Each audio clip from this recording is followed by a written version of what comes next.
کمنډر صاحب محترمه ښې جوړې په خیر کداري د موږ وروره نه د تاسو نه پیسې غواړو، نه د نه کور غواړو، نه د نه خوراکي توګه غواړو، هېڅ شی نه غواړو.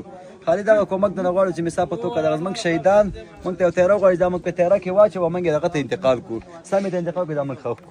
د شپې بېګا د شپې د 11 دغه مړي زموږ شوي دي او دا موږ ته دغلته پراته دي. 15 زامن دي، یوه مې مېرمن ده، 15 بچیان، یوه مېرمن لرم چې دا مخامخ پرته ده. دغه مې مور ده، دا مې تره ده، هغلته مې ورېده پرته ده، ټول یو فامیل 18 کسه کوري.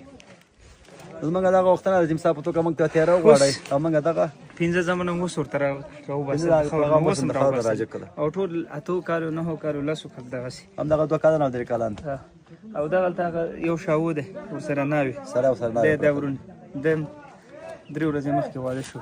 هېڅ هم نه غواړي، فقط وایي شهیدان انتقال کړي، ډوډۍ هېڅ شی نه غواړو، چې هېڅ شی نه غواړو.